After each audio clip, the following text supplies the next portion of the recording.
Welcome to the Fox and the Hedgehog. Very, very fortunate today to have leading buyers agent Chris Clark. Clarky, Cheers, welcome. Mate. Thank you. Appreciate it. Looking forward to it. Yeah, no, very excited. And the three big things we're hoping to cover today. The big one, we've just spoken to Bill Lang, and I wanted to address into the rise of the buyer's agent, what it's brought about, why you are seeing the value add in buyer's agents. Second thing, I want to talk about dealing with underquoting and overquoting in the market, which I know is huge in Sydney real estate, many articles written. Yep. And the final thing we want to talk about is negotiation strategies. Okay. Do you want to lead in, give the audience a little bit about your business, what your target customer is, who you are really looking for as a client base, and then where you see you can add the most value to you? Yeah, sure. So Clark Buyers Agent based in Sydney. We are buying property across inner west, eastern suburbs, lower North Shore. Maybe jump ahead, you'll find a lot of buyers agents focus on only like quite a small niche part of the market. We're a bit more widespread, but we think that plays to our strength around sometimes clients. People don't always know where they're going to end up buying, or they might have an idea they're going to buy in Rosebery, but they end up buying in Marrickville, just due to the pricing and things.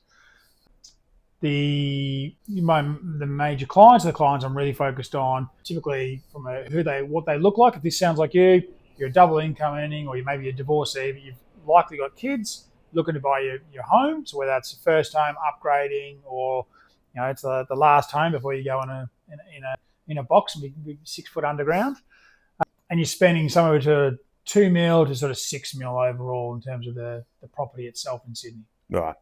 And how did you get into it, I suppose? Was it interesting because you weren't always in property, and what attracted you to property, and then where did you see your market position to say, right, this is going to be easy, I'll go and do that? Or, what was your light bulb moment? I definitely don't think I thought it was going to be easy. Light bulb moment was I've been in recruitment, worked for Michael Page for 12 years, wanted to get out, just done 12 years, so I think that's enough time. My brother's a buyer's agent, so Simon was settler. He's based up in Brisbane. We had a fortuitous conversation, August 21.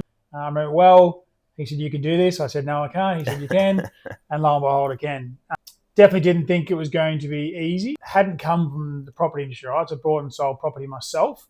And I think, like most Australians, our favourite pastime. We always talk about, I think every barbecue I've ever gone to, someone's either buying, selling, or at least talking about the value or renovations of their property. But didn't think it'd be easy, but really came in with the idea and the belief that coming from the outside in is going to be my strength. So what I've been really good at prior, you can imagine from a recruitment standpoint, helping people find careers, jobs, career path, financially sustain them. Through that process, I quite often know people's family, their overall situation. So to carry that into helping people buy their property. But equally, I haven't been a real estate within that. I think coming in with fresh eyes and being able to approach that without that prior experience and going, no, that doesn't stack up from a corporate standpoint. I have to meet you, but you also have to meet me. And I think that's been overall accepted in the industry. I find most real estate agents and clients actually like that unique proposition around, I'm not coming in looking the same as you, but I come from this perspective. I can understand your perspective. Let's work together. I like it. Love it. So into our first topic, which, let me just remind myself exactly what it was, the rise of the buyer's agent. Yep, rise of the buyer's agent, yep. So Bill Lang from The Quiet List, know him well. He has created this business that we interviewed in the Fox and the Hedgehog. Go and check the last episode for all those punters playing at home. Yep. But he spoke about it happened about 10 years ago when suddenly there was this surge of buyer's agents. It used to be everyone thought they could go and find their own property. Yep. And I almost feel like it tied in very much to the rise of the realestate.coms, the REAs, the domains, where suddenly every single house that was for sale seemed to be listed online. In this duopoly scenario, almost monopoly, to some extent with REA. Cool. Yep. Do you think that's true, or what's your view on what's brought? I think it's a spark to a lot of things. So you look at the turn of the century across Sydney, there's probably 25 buyers. 15 years ago, there was probably close to sort of 500, so it really had grown exponentially. And now there's anywhere between sort of 2,000. Depends on how. It's an unknown number because the license I have is a real estate class 1 license. So if you look at it, it's really hard to actually define how many buyers agents there are. Where it's come from, I think you talk about finding properties. That's one element. I think it depends on the mindset of the buyer. So sometimes it's because they don't have time or they feel like they're missing out on properties. They see properties sold and they didn't have access to them. I've had multiple clients that have literally engaged me because they're just really scared of real estate agents. Like they're frightening. These individuals can be absolute market leaders in their space. So well done to them. They've done 5, 10, 20 years in one suburb. But also as a buyer, like I'm actually quite nervous dealing with you because you got 20 years of not only real estate experience, but local experience. Every review says how much an amazing price you got. And I'm a buyer and I'm trying to do the opposite. Another part is around the due diligence. The people buying this property, again, look at turn of the century, median house price in Sydney was 600, 700,000. Now we're talking median price is 1.5. I thought it was 1.7. I saw it. Is that the mean? No, the median house price is 1.7. Right. Median unit price is 800,000. So it sort of tells you where the swing is there. But you're spending let's say $1.7 million. That could be the biggest purchase of your life, and it may be forever your biggest purchase. Geez, wouldn't you want to have some comfort that your due diligence is right, that you've made sure you've covered all the bases, that you've done a real true comparison? And there's also just intel that's not easily readable. So a lot of properties are sold price undisclosed. Agents, rightly or wrongly, may not be able to may not wish or want to share that information with you. So you're going and putting an offer forward kind of blind. As a buyer's agent, we either know that because we've got portals that we can share that, or more often than not, the agents will share that with us because we're buying properties from them over and over again. So they're a bit more generous with their knowledge to say, yeah, Chris, I'm not telling everybody it sold for 2.1 million because, Chris, you and I did a deal 3 months ago and we're probably going to do a deal on this property now or in another property. Whereas a buyer, they'll go, I'm not going to tell you that because I don't want you to have the information. And also, once you buy a property, I may never see you for 15, 20 years. Where I'm going to deal with my ugly face more often than not. And, big thing I spoke to Bill about was there seems to be a huge number of cultural issues which are systemic in real estate in Sydney. Seems to be very much more on the residential side rather than the commercial side and industrial. Very different markets. But with the residential side, there seems to be, what I would call unethical, I would almost say unethical conduct, which is sometimes lying, etc., about prices or possible prices and anchoring. And what Bill was saying is, look, if you're a professional, you just know when you can smell some BS and when you don't. So do you think that's a bit of a value add and why there's been this rise is because there's so much murkiness, mistiness, BS out there that you just, your ability to actually cut the noise out, focus in on what you're actually trying to do and what you think you can get for a client. Is that a key value add as well? Definitely. Again, come back to my earlier point.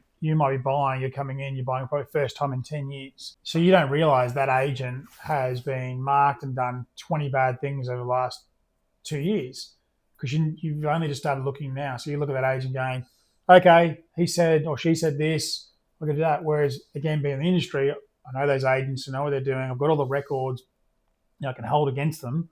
There's some of them that have had fines, that have had write-ups, that have had misconduct or, whatever. There are some concrete examples. And being able to say to those agents, I know that was put up on you 18 months ago and we're doing a deal now. That same game can't apply now. Back to your point, can we smell the BS? Yeah, I think there's also a element around, again, being in the market and buying property so often. I can see a property online, right? And I can go, agent might say, a guide of 1.5, and we'll talk about underguiding later on. But I can immediately look at that property with my experience and go, that's a circa $2 million property. I then physically inspect it. I might then drop that because I then physically inspect it, might go for 1.8, might stay around 2 million, or I might increase it to 2.2, 2.3 because I physically inspected it. But in all those scenarios, that 2.5 was never going to happen. 1.5 was never going to happen. The frustration is where they come to me is a lot of them come to me about 3 months after they've started looking because they've seen 1.5 guide and they've got 1.6 to spend.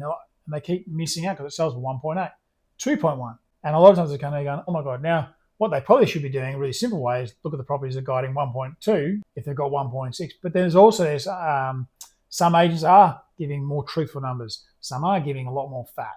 So it's not as simple as add 20% on and you'll get the price. It's really not that. Unfortunately, if it was that simple, I'd be out of a job to some degree. Yeah. So that sort of answers that question. I think it's any closing thoughts on the rise of the buyer's agent? Do you think it's Look, I think it's really healthy for the industry. I think, as you said, there's been a lot of, I would say, systemic. This has been documented. There's been training conducted at a lot of the large franchises in unethical or not, let's say, stuff that wouldn't pass the pub test. Yeah. Having us buyers agents there will protect a lot of buyers and be able to call that out. The challenge part is the barrier to entry to become a real estate agent and become a buyer's agent is equally as low. Yeah. Right? There's a certificate. Yeah. There's a license. That's it. So the challenge you have is both in real estate and with buyer's agent, there is people entering who, I'm not going to say they don't want to do the right thing. Maybe they don't. But overall, I don't think they want to do the wrong thing. They want to do the right thing, but they're without years of experience, without years of knowledge, without some gravitas and some ability to hold firm. Like one of the biggest things I'll do for clients is I'll actually say no to property. I get paid a little bit of a retainer, right, up front. I get paid much more when we actually buy a property. But I run my own business. I feel really comfortable saying to clients, this property is not right for X, Y, Z. It might then take us 2 months to find something. I could have convinced them to buy the first property, right, and got paid, me. But then they have a bad product. This is where some of that unscrupulous behavior happens with real estate agents and with buyers agents who come in and go, they just want to get a deal done fast. They want to get paid, so they will influence. Transact. They'll influence the vendor to sell faster, potentially, or for lower. And a buyer's agent who comes in again may look to transact faster, so it could influence their buyers to pay more or to buy something that's subpar rather than have the patience, which is one of my biggest strengths. And what you're honing in on there is, ultimately, you usually find good people. So good people usually have a good brand, and that equals good outcome. And and the reason I'm bringing this up is that there are a lot of finance firms now, and I think Yellow Brick Road.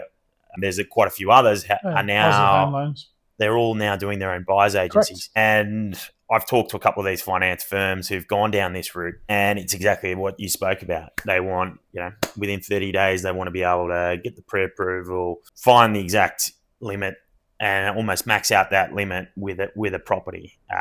It's not necessarily built for purpose. It's essentially 1.6. We'll find a place that's 1.6. There it is. Bang.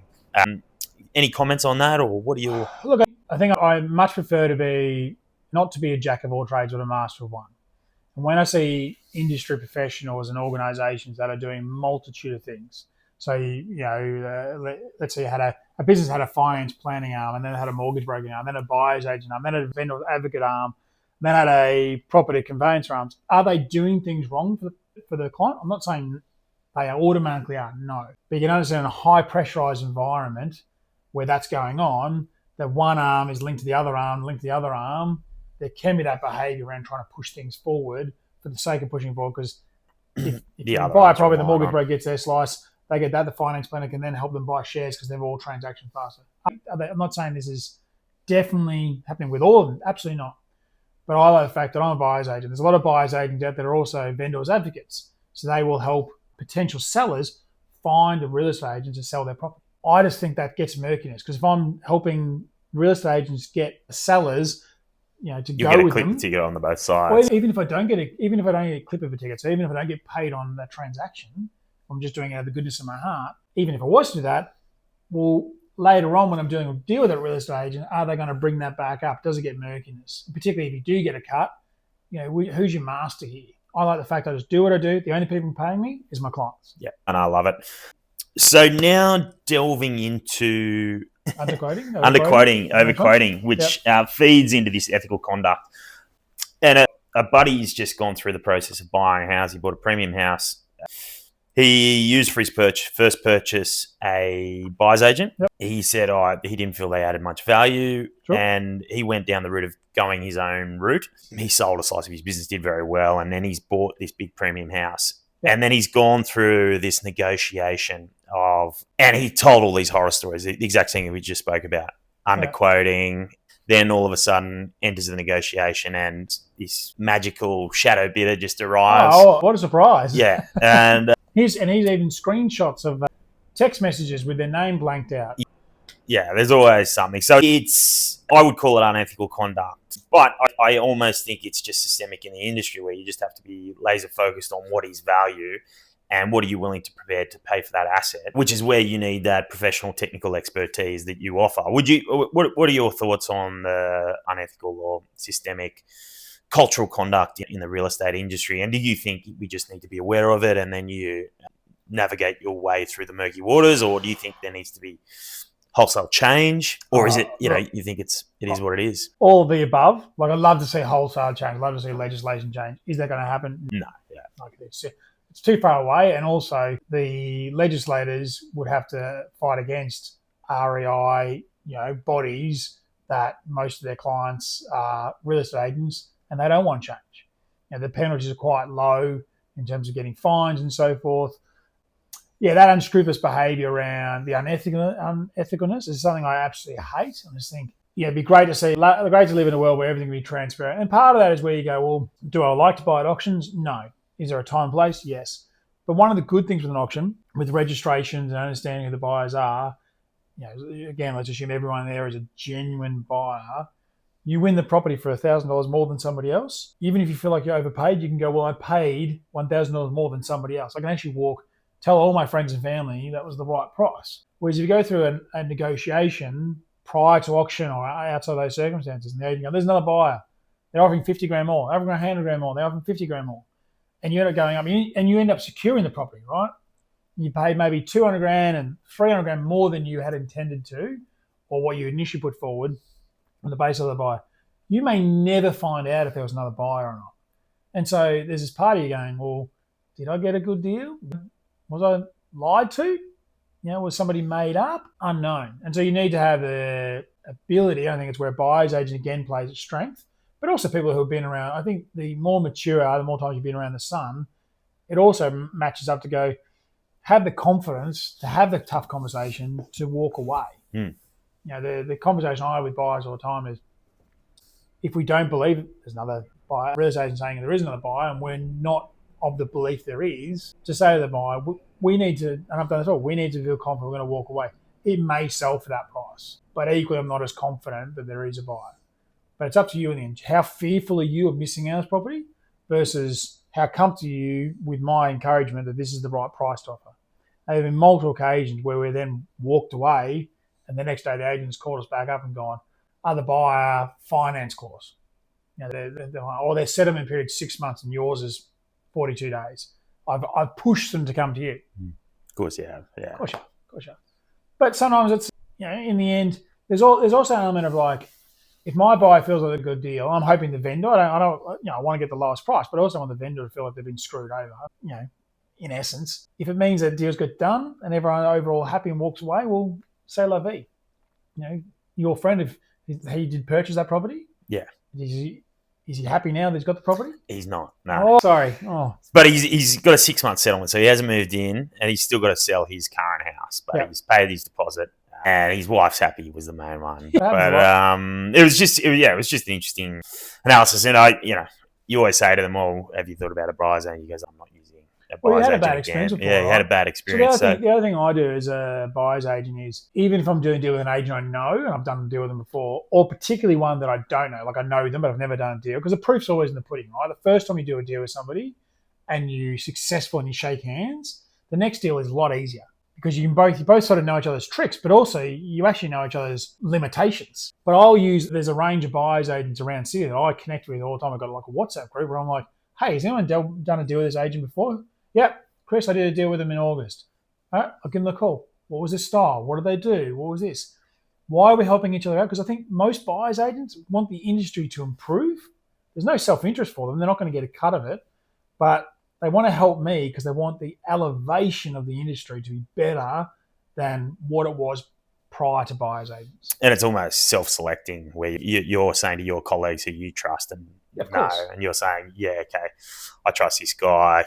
Can you give me some insight? And it's what you talked about. I'm doing a deal with this agent in this area, and they've asked me as well, and I go back to them and go, yep, I'm happy to have it. And I'll have a 15-minute phone call on all the ins and outs of what that agent did with me, because sometimes it's good and sometimes it's bad outcome. But that's really helped me a few times approach a deal in a very different way. And we'll talk about, maybe that's the next point of this, is the negotiation standpoint, where you're going to anchor things is different, because I'm like, I know exactly that all their tricks, they don't always know, and this is part of us giving some information out, That agent thinks, I've never done a deal with Chris, so I can play all my tricks. Little do they know, I already know all their tricks because they did a deal with so-and-so, and so-and-so give me a brain dump of everything. So when we go through it, I won last week, and 2 weeks ago in Coogee, where literally I told my client, these are the 3 things the agent's going to do. I'd never done a deal with them before, but someone else had told me.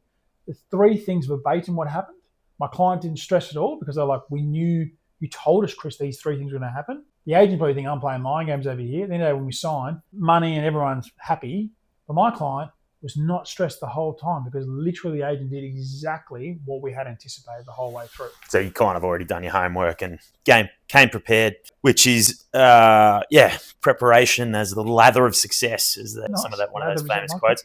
But so, now pivoting to negotiation strategy, something I love because, life's a continual negotiation. We all negotiate daily in various situations. And, I think the expertise in real estate is at a different level just because, you're dealing with so much emotional investment along with, capital for a lot of people. It's the most they'll ever purchase on a single asset. Yep. So how do you, how do you like to think about, let's say, off market to begin with, where do you like to position yourself? Do you usually, or is it case by case? I mean, but it's absolutely, and you're going to say it's case by case, right? But I think overall, and without giving all the state secrets away, there's a way that I'd like to negotiate, that I prefer to negotiate on, and there's a way another person wants to negotiate on. Again, as I talked about earlier on, like I've come from outside the industry, so sometimes these conversations, the agents talk to me about, hey, Chris, saw your client and I know she really loved that bathroom. I'm like, okay. And that does not change. Like, I strip that away from them, where I think when they're dealing direct with a buyer, they are going, remember you said you love that bathroom, and you can just imagine yourself getting up in the morning each day and enjoying that. I'm that barrier between there.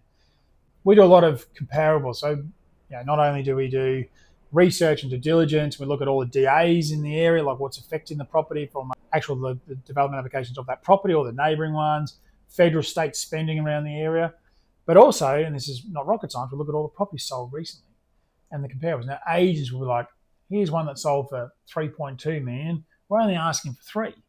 Like, this is a deal still. We'll pull up comparables going, yeah, but the actual direct comparable sold for 2.85. So the one you're saying 3 that sold for 3.2 and is comparable actually isn't comparable. It's got a different additional bedroom. It's got water views. Like, these are not apples with apples. I believe strongly in anchoring, right? I think a lot of negotiations. That's always. New. But we start from the very beginning. So the first time we approach a property, agents will always be like, what's your client got to spend? And you got to be careful with it. You always you be never like, reveal that. where are you guiding? Okay, that's great. We can work with that. Or like, we've got a reasonable budget here. We can see where we get to. But once you start negotiating, I'm a big believer in you as a buyer or a seller, but I'm representing the buyers, should throw the number out first. Because if they have the opportunity to throw the number out first, let's say it's guiding 1.8 and they go it's 2.5, all of a sudden feeling like I can get it for like 2 million feels impossible. But if they guiding 1.8, they've kind of already given their hand away a little bit by doing that, but we also know it's underquoting and it's pretty fictitious. But by having the ability, again, that scenario to go, look, you're guiding 1.8, we're offering 1.7 or offering 1.9 or whatever that number is that's relevant to that property, we're anchoring that point. So when they then say they want 2.5, I'm like, oh, God, that's ridiculous. But if they anchored the 2.5 to start with, and you let and then out offer 1.7, they're like crisp. Sorry, yeah.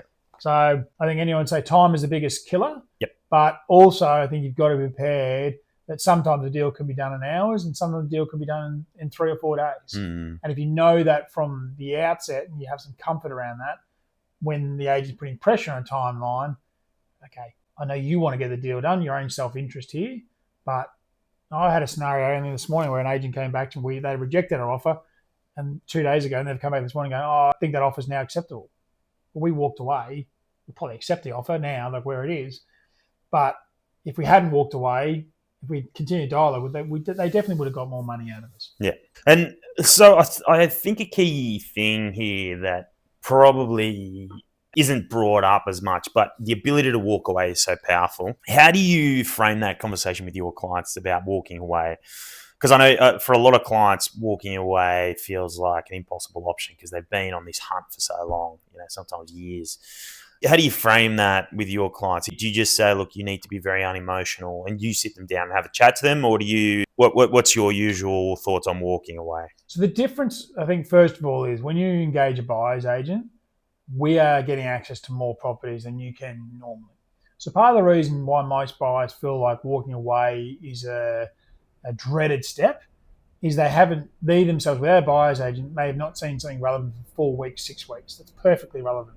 I'd like to think with a buyer's agent, unless they're looking for something super niche, they're seeing way more options. They're seeing way more potential properties. So that gives them confidence to walk away, because like if they're on their own there and see that one property after 6 weeks they've been looking, I don't want to walk away. But with us, hopefully they're seeing 2 to 3 properties in a given week. So if they see something really great and I say, look, I think we have to walk away, they're like, yeah, of course, because there's other properties either side of that, either that are okay, or we're seeing the options come through that are going to be acceptable. So you're expanding the pool, expanding the pie. Now, when there's a niche brief, right, when there's, we have it sometimes where it's a particular suburb. I've had one before where it was one suburb, 3 streets, this number to this number, needs to be 3 bedrooms, double story. We did a map and there was like 78 properties. And one of them, we got an opportunity off market. We couldn't walk away. Right? It needed to be done. But I definitely gave my confidence to my buyer to say, we need to portray we're going to be able to walk away. Yeah. I know you don't want, I know you're not going to. Yeah. But I'm going to have a conversation with agents tonight to say we're walking away. And that's okay. Like, to give them that confidence. In that scenario, same thing as I did before. Within the next day, they came back. We had to give a little bit more. They had to shake it a bit more. But we ended up getting a deal done more close to where we wanted to be. Than where they wanted to be. They wanted to be. Yeah, no, I love it. Clarky, you're amazing. Any closing comments about Sydney real estate? Anything about your business that you wanted to convey? Look, I think it's been really fun. It's been quite interesting, actually. It's always unique when you talk to someone like yourself, a professional in the industry, looking in, going and getting challenging us. For me, I feel sick to my stomach sometimes when I know there are systemic issues with my industry. I like to finish with a positive note. Like, I believe, even though legislation is going to change, I believe it is improving.